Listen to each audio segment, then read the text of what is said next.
Te mata tini o te rā, ko i nei te ingoa o te tohu kua whakarewahia e te tai rā whiti mo te whakataitai kapahaka o te matatini, ka whakahaere hia e rātau a te rātau.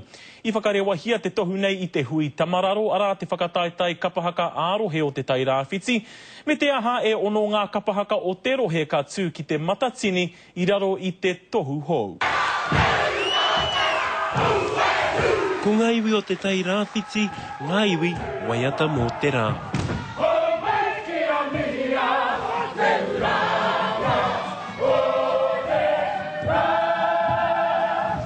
Koe a tonu te kaupapa o te tohu, nā te ringa toi kaihaka hoki a Derek Lardali i Huahua, hei tohu mo te matatini a te rātau.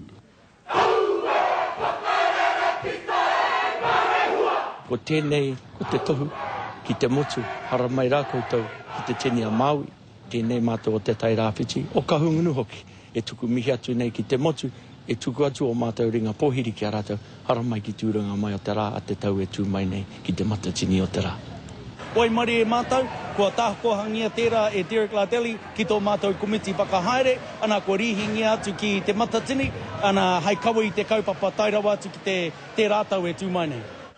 Mo te wā tuatahi ka taia hoki e te karere te whakaatu ki te motu whānui, ngā tauira nei o te paparewa, me ngā āhuatanga whakatairanga i te matatini o te rā.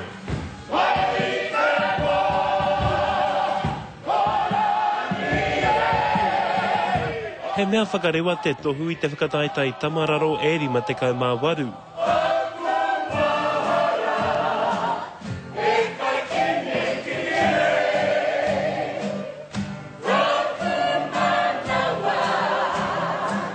E rua te kaumātahi ngā kapa i haka, no reira toko ono o rātau ka tū whakahi mo te rohe a te rātau.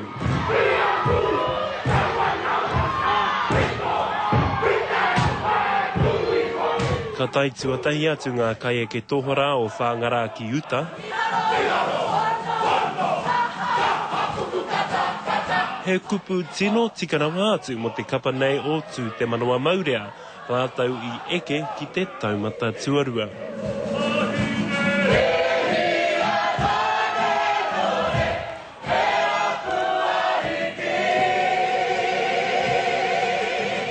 I rere hoki a waihirere ki te kōanga tuatoru.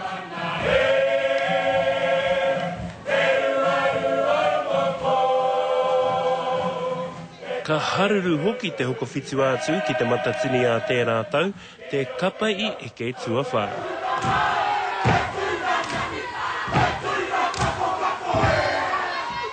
Ko te whānau a kai o te aitanga māhaki i Tuarima, i Tuaono ko te aitanga hauiti ki Uawa.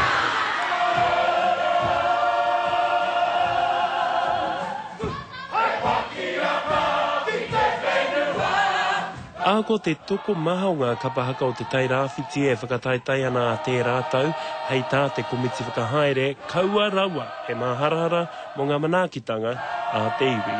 Te mea tino miharo i te rānei, nui atu i te toru rau tāngata, i whakae mai ka noho hei ringa raupa, ki te kaua i te kaupapa.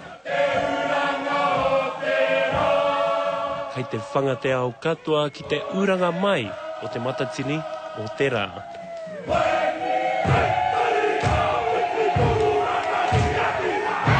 Anzac Pikia, te karere.